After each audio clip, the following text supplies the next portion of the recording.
আসসালামু আলাইকুম। আমন্ত্রণ জানাচ্ছি গ্রিন হোপ স্টাডি জোনে। আজকে আমরা যা করব তা হচ্ছে তোমাদের টেক্সট বুকের অধ্যায় 9-এর আমরা দুইটা সম্পাদ্য নিয়ে আলোচনা করব। সম্পাদ্য 1 এবং সম্পাদ্য 2 আমরা আজকের লেকচারে পড়ব। এটা হবে L1। তো তার আগে আমরা যে বিষয়টা করব, আমাদের এই সম্পাদ্যগুলো হচ্ছে ত্রিভুজ অঙ্কন, ত্রিভুজ আঁকতে হবে। তো ত্রিভুজ আঁকার কিছু নিয়ম থাকে, কিছু কিছু সত্য থাকে, যে সত্যগুলো দেয়া থাকলে একটা ত্রিভুজ খুব সহজেই আঁকা যায়। তো এই সত্যগুলো কি কি? এই সত্যগুলো হচ্ছে তোমাদের টেক্সট বুকের পেজ নাম্বার 136, 136 নাম্বার পেজে তোমাদের 9.7 যে টপিকটা আছে ত্রিভুজ অঙ্কন, এখানে তোমাদের ত্রিভুজ আকার কয়েকটা সত্য দেয়া আছে। যেমন 1 নাম্বার সত্যটা কি? 1 নাম্বার সত্যটা হচ্ছে তিনটা বাহু, কোনো ত্রিভুজের যদি তিনটা বাহু দেয়া থাকে তাহলে ত্রিভুজ আঁকা যায়। 2 নাম্বার হচ্ছে দুইটা বাহু ও এদের অন্তর্ভুক্ত কোণ, দুইটা বাহু এবং ওই বাহু দুইটার অন্তর্ভুক্ত কোণ যদি দেয়া থাকে তাহলে ত্রিভুজ আঁকা যায়। 3 নাম্বার হচ্ছে একটি বাহু ও এর সংলগ্ন দুইটা কোণ, একটা বাহু এবং বাহুটার দুই পাশে সংলগ্ন দুইটা কোণ দেয়া থাকলে ত্রিভুজ আঁকা যায়। 4 নাম্বার হচ্ছে দুইটা কোণ ও এর একটির বিপরীত বাহু, দুইটা কোণ এবং যে কোনো একটা কোণের বিপরীত বাহু দেয়া থাকলে ত্রিভুজ আঁকা যায়। 5 নাম্বার দুইটা বাহু ও এর একটির বিপরীত কোণ, দুইটা বাহু এবং একটা বাহুর একটা বিপরীত কোণ দেয়া থাকলে ত্রিভুজ আঁকা যায়। এবং 6 নাম্বার হচ্ছে সমকোণী ত্রিভুজের অতিভুজ ও অপর একটি বাহু অথবা কোণ। সমকোণী ত্রিভুজের অতিভুজ এবং অতিভুজের সাথে আর একটা বাহু কিংবা একটা কোণ দেয়া থাকলে আমরা ত্রিভুজ আঁকতে পারি। এই সত্যগুলো থেকে আমরা ত্রিভুজ আঁকতে পারি। তার মধ্যে প্রথম দুইটা সত্য থেকে আমরা আজকে দুইটা সম্পাদ্য করব। তো তোমাদের যেটা প্রথম কাজ হচ্ছে, এগুলো তোমরা নৈর্ব্যক্তিক আকারেও পাবে, সেগুলো তোমাদেরকে কি করতে হবে? সত্য 6টা খুব সুন্দরভাবে মুখস্থ করে ফেলতে হবে। এবারে আমি তোমাদের জন্য যে কাজটা করে নিয়েছি, আমি আগেই তোমাদের সাধারণ নির্বাচনটা, বিশেষ নির্বাচনটা এবং অঙ্কনটা করে রেখেছি। আমি শুধু চিত্রটা আঁকবো এবং প্রসিডিউসটা বলবো।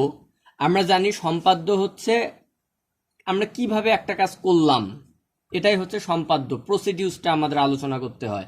তো আমি আঁকার সাথে সাথে তোমাদের প্রসিডিউসটা বলবো এবং ওই কথাগুলোই আমি অলমোস্ট লিখে ফেলেছি, তোমরা একটু পর দেখবে।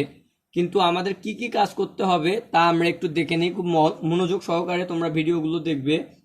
আমি 1 নাম্বার সম্পাদ্যটা তোমার হচ্ছে একটা ত্রিভুজের 3টি বাহু দেয়া থাকলে ত্রিভুজটা আঁকা যায়, এই সত্যটার প্রমাণ।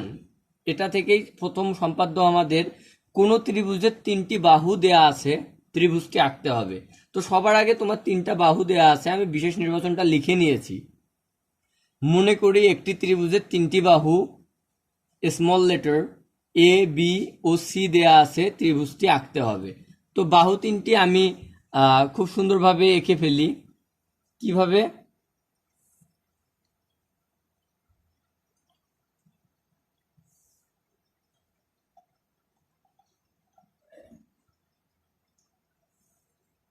দেখা গেল আমি এখানে তোমাকে একটা বিষয় আমি এনশিওর করি যে তোমার বইয়ে যা আছে তাই যে লিখতে হবে। তোমার বইয়ে ছোট হাতের এ বি সি আছে, তোমরা যদি এক্স ওয়াই জেড লিখো কিংবা এনিথিং, তোমার বইয়ে যেভাবে আঁকা আছে তাই যে আঁকতে হবে তা না, তুমি সত্য ফিল আপ করে দিলেই চলবে। যেমন এখানে আমরা ধরলাম এটা এ, এটা বি এবং এটা সি। এখন আমরা ত্রিভুজটা আঁকবো। কি বলেছে? আমরা ত্রিভুজটা আঁকবো কি? যে কোনো রশ্মি বিডি নেই, যে কোনো রশ্মি বিডি, এটা যে কোনো রশ্মি, রশ্মি মানে কি? এই যে তীর চিহ্নটা থাকতে হবে। এই রশ্মিটা ধরে নিলাম বিডি। এই বিডিটা থেকে এ এর সমান করে, এই যে এখানে এ এর সমান করে, এ এর সমান করে বিডি থেকে এ সমান করে বিসি অংশ কেটে নিই। বিসি অংশ কেটে নেই। এই কথাটা আমি প্রথমে লিখেছি, যে কোনো রশ্মি বিডি থেকে এ এর সমান করে বিসি কেটে নেই। এই বিডি থেকে কিসের সমান, এ এর সমান করে বিসি কেটে নেই। এবারে প্রসিডিউস একেবারেই ইজি, কি বি ও সি কে কেন্দ্র করে যথাক্রমে সি এবং বি এর সমান ব্যাসার্ধ নিয়ে। তো যেহেতু আমি বি ও সি কে কেন্দ্র করে শুরুতেই আমরা যেহেতু সি বলেছি, তো আমাদের এই সিটা আগে নিতে হবে।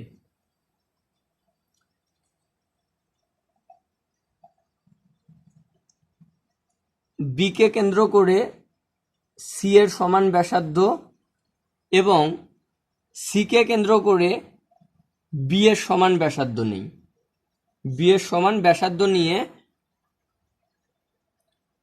বিসি এর একই দিকে, বিসি এর একই দিকে মানে উপরের দিকে দুটি বৃত্তচাপ আঁকলাম। এইটা একটা বৃত্তচাপ আর এটা একটা বৃত্তচাপ। বৃত্তচাপ দুইটা ধরে নিলাম পরস্পরকে এ বিন্দুতে ছেদ করলো। কি বিন্দু? এ বিন্দুতে ছেদ করলো। তো এখন আমাদের খুব ইজি, এখন এ কমা বি এবং এ কমা সি যোগ করি। এই যে A B R A C,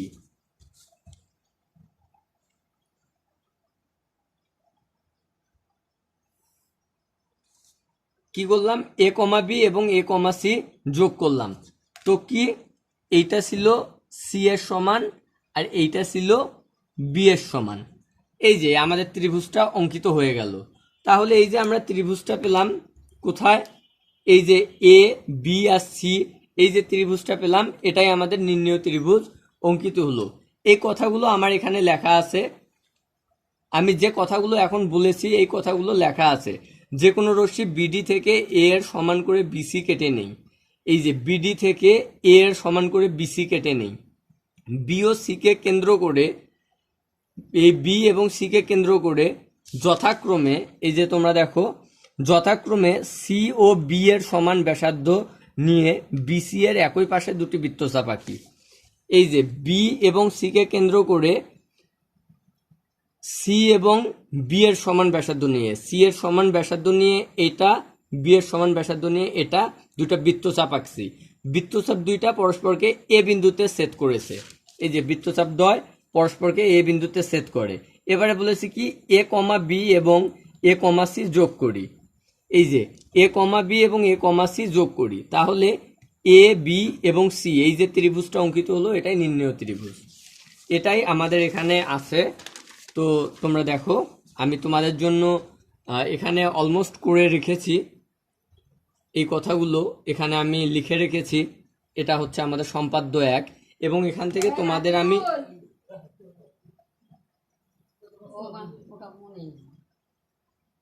এখান থেকে আমি একটা হোমওয়ার্ক দিয়ে দিয়েছি, সম্পাদ্য 1। এই হোমওয়ার্কটা তোমরা করে ফেলবে। এটা হচ্ছে আমাদের সম্পাদ্য 1 গেল। এখন আমরা যা করব তা হচ্ছে সম্পাদ্য 2।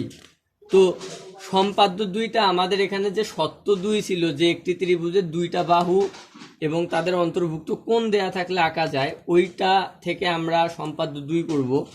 তো সম্পাদ্য 1 এই হচ্ছে বিষয়। এখন আমরা সম্পাদ্য 2 নিয়ে আলোচনা করব। তোমরা দেখো, সম্পাদ্য 2-এ বলেছে কি, সম্পাদ্য 2-এ বলেছে যে কোন ত্রিভুজের দুটি বাহু ও তাদের অন্তর্ভুক্ত কোণ দেওয়া আছে, ত্রিভুজটি আঁকতে হবে। সম্পাদ্য 2, কোন ত্রিভুজের দুইটি বাহু ও তাদের অন্তর্ভুক্ত কোণ দেওয়া আছে, ত্রিভুজটি আঁকতে হবে। আমি এটাও তোমাদের পূর্বের ন্যায় বিশেষ নির্বাচন এবং অঙ্কনটা লিখে রেখেছি। আমি এখন আঁকার সাথে কথাগুলো বলবো এবং ওই কথাগুলোই, ওই প্রসিডিউসগুলোই আমি এখানে লিখেছি, তোমরা একটু খেয়াল করবে। তো বিশেষ নির্বাচনটা কি, মনে করি একটি ত্রিভুজের দুইটি বাহু ছোট হাতের এ কমা বি এবং তাদের অন্তর্ভুক্ত কোণ অ্যাঙ্গেল এক্স দেয়া আছে, ত্রিভুজটি আঁকতে হবে। তো আমাদের যেটা করতে হবে সেটা কি, সবার আগে আমরা দুইটা বাহু নেই, মনে করি ত্রিভুজের দুইটা বাহু ধরে নিলাম, একটা এটা আর একটা এটা, ধরে নিলাম এইটা এ আর এইটা বি, দুইটা বাহু এ বি দেয়া আছে। এবং কি বলেছে, অন্তর্ভুক্ত একটা কোণ দেয়া আছে যেটার নাম এক্স। ধরে নিলাম এটা অন্তর্ভুক্ত কোণ।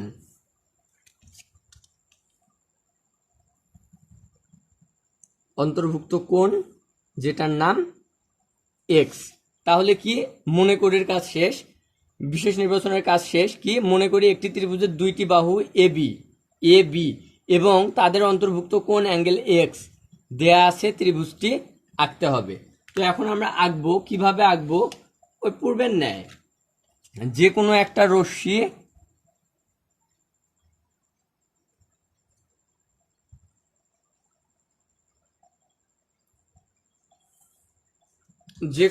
রশ্মি বিডি থেকে আমরা কি করব, এ এর সমান করে, এই যে এ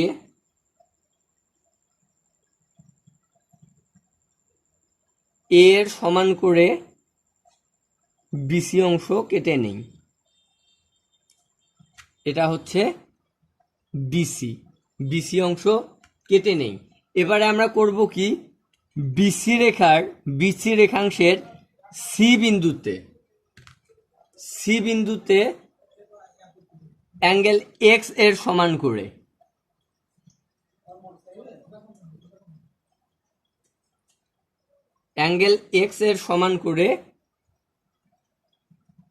সি বিন্দুতে অ্যাঙ্গেল এক্স এর সমান করে আমরা বিসি ই আঁকবো। তো এক্স এর সমান কি করলাম, আমরা এই যে যতটুকু এখানে ব্যাসার্ধ আছে এই ব্যাসার্ধটা আমরা এখানে নিলাম। এবারে কোণের পরিমাণটা আমরা নির্ণয় করব। এই যে এখান থেকে যতটুক যায়, এই যে এই পরিমাণ আমরা এখান থেকে এইটাতে নিয়ে নেব। এই যে আমাদের এখানে যে কোণটা, এই সমপরিমাণ কোণ এখানে আমরা অলমোস্ট এঁকে ফেললাম।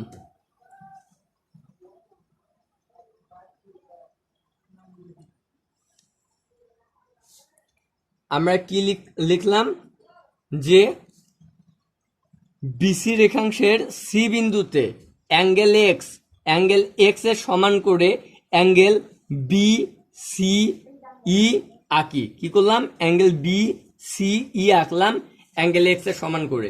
তোমরা খেয়াল করে দেখো, আমি এখানে লিখে রেখেছি যে বিসি রেখাংশের সি বিন্দুতে অ্যাঙ্গেল এক্স এর সমান করে অ্যাঙ্গেল বি সি ই আঁকি। কি করলাম, আমরা অ্যাঙ্গেল বি সি ই এঁকে ফেললাম। এবারে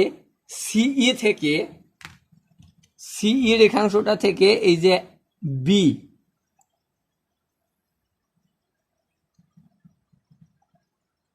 সিই রেখাংশটা থেকে বি এর সমান করে সি এ কেটে নেই। এটা হচ্ছে এ। কিসের সমান করলাম, বি এর সমান করে। তাহলে কি করলাম, সিই থেকে বি এর সমান করে সি এ অংশ কেটে নিলাম, আর এই অংশটা ছিল এ এর সমান। তো কি করলাম, যে আমি আবার বলছি প্রথম থেকে, যে বিডি রশ্মি হতে এ এর সমান করে বিসি অংশ কেটে নেই। বিসি রেখাংশের সি বিন্দুতে অ্যাঙ্গেল এক্স এর সমান করে অ্যাঙ্গেল বিসিই আঁকি। এখন সিই থেকে বি এর সমান করে সি এ অংশ কেটে নেই। এবারে এই যে এ কমা বি যোগ করি, এ কমা বি যোগ করি। এই যে যোগ করার ফলে, এ কমা বি যোগ করার ফলে একটা ত্রিভুজ অঙ্কিত হলো। কি ত্রিভুজ, এ বি সি। এই এ বি সি ত্রিভুজটাই হলো নির্ণেয় ত্রিভুজ। এই হচ্ছে আমাদের সম্পাদ্য 2। এই কথাগুলোই আমাদের এখানে বলা আছে, তোমরা একটু খেয়াল করে দেখো। কি, যে কোনো রশ্মি বিডি হতে এ এর সমান করে বিসি অংশ কাটি। এই যে এ এর সমান করে বিসি অংশ কেটে নিয়েছি। এবারে কি করেছি, বিসি রেখাংশের সি বিন্দুতে অ্যাঙ্গেল এক্স এর সমান করে অ্যাঙ্গেল বিসিই আঁকি। এই যে বিসি রেখাংশের সি বিন্দুতে অ্যাঙ্গেল এক্স এর সমান করে বিসিই আঁকি। তারপরে কি করেছি, সিই থেকে বি এর সমান করে সি এ নেই। এই সিই থেকে বি এর সমান করে সি এ নিলাম, তারপরে কি এ কমা বি যোগ করি, এই যে এ কমা বি যোগ করে দিলাম, এই যে অঙ্কিত হলো এবিসি ত্রিভুজ, এই যে এখানে সেটাই বলেছি। তাহলে ত্রিভুজ এবিসিই নির্ণেয় ত্রিভুজ আঁকা হলো। এ হচ্ছে আমাদের সম্পাদ্য 2। তো তোমাদের যে কাজ থাকবে হোমওয়ার্ক সম্পাদ্য 2, সাথে আমরা করব কি,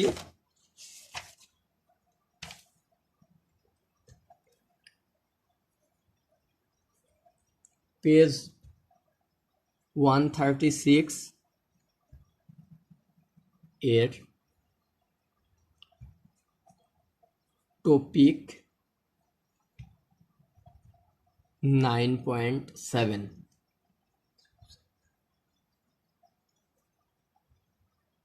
ত্রিভুজ আকার শর্ত। এই শর্তগুলো এটাও আমাদেরকে কি করতে হবে, মুখস্থ করতে হবে। এটাও তোমাদের হোমওয়ার্ক, মুখস্থ লিখতেও হবে, এটাও হোমওয়ার্ক। কি পেজ নাম্বার 136 টপিক 9.7 ত্রিভুজ আকার শর্ত আছে 6টা, ওই শর্তগুলো মুখস্থ করে লিখতে হবে, এটাও থাকবে তোমাদের হোমওয়ার্ক। এবার আমরা বিজ্ঞানের একটা সহজ চ্যাপ্টারে যাব। বিজ্ঞানের চ্যাপ্টারটা হচ্ছে 12। এই 12 নাম্বার অধ্যায়ে তোমাদের আমি 5টা প্রশ্ন লিখে রেখেছি। তোমরা এই প্রশ্ন 5টার উত্তর তোমাদের যে মানে টেক্সট বুক এবং যে কোনো সহায়ক বইয়ের সাহায্য নিয়ে তোমরা প্রথমত, আমি আবার বলছি, প্রথমত তোমরা করবে কি, তোমাদের টেক্সট বুক পড়বে এবং টেক্সট বুক পড়ার পরে তোমাদের যে কোনো একটা সহায়ক বই, সেটা যে কোনো এনি কাইন্ড অফ, বাজারের সবচাইতে ভালো বই কিংবা সবচাইতে খারাপ বই এটা কোনো বিষয় না, যে কোনো একটা সহায়ক বইয়ের সাহায্য নিয়ে তোমরা এই প্রশ্নগুলো সলভ করবে।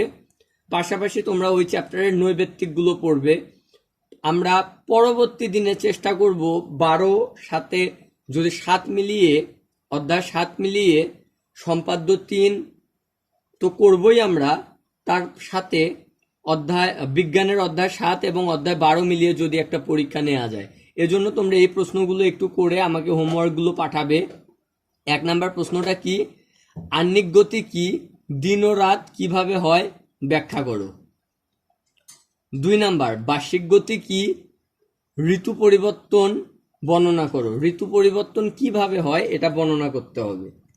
3 নাম্বার গ্রহ কি, 4 নাম্বার উপগ্রহ কি, 5 নাম্বার কক্ষপথ কি। প্রশ্নগুলো খুবই সহজ, আমরা এগুলো অনেকবার পড়েছি, আমরা অলমোস্ট 5 এবং 6-এ এগুলো অনেকবার পড়েছি। আমি আশা করি প্রশ্নগুলো তোমাদের খুব কঠিন হবে না, এজন্য আমি কোনো প্রকার পড়ানো ছাড়াই এগুলো তোমাদের হোমওয়ার্ক দিয়ে দিলাম। তোমরা হোমওয়ার্কগুলো করবে, আমাকে হোমওয়ার্কগুলো করে যথারীতি পূর্বের ন্যায় আমার ইমো অ্যাকাউন্টে তোমরা সেন্ড করবে। আর ভিডিওগুলো তোমরা ইউটিউব থেকে দেখে নিবে এই ভিডিওটা। আর কোভিড-19 নিয়ে যে কথাটা না বললেই নয়, তোমরা অলমোস্ট হয়তো বা অবগত আছো। আমার এক স্টুডেন্ট, তোমাদের সহপাঠী অপসরার আম্মা করোনায় আক্রান্ত হয়েছেন আজ কয়েকদিন। তো আমরা সবাই ওনার জন্য দোয়া করব, আল্লাহ যেন খুব তাড়াতাড়ি ওনাকে সুস্থ করেন এবং আমাদের মাঝে পূর্বের মতো করে ফিরিয়ে আনেন। সেই সাথে পৃথিবীতে যত করোনা রোগী আছে এবং যত রোগী আছে আমরা সবার জন্য দোয়া করব। আমরা সবাই আমাদের শরীরের প্রতি, স্বাস্থ্যের প্রতি যত্নশীল হব আর এই কঠিন সময়টা খুব ভালোভাবে মোকাবেলা করব। সবাই মা বাবার কথা শুনবো, নিজের খেয়াল রাখবো এবং পড়ালেখাটা যতটা সম্ভব ভালোভাবে করা যায় করব। সবাই ভালো থাকবো। আসসালামু আলাইকুম।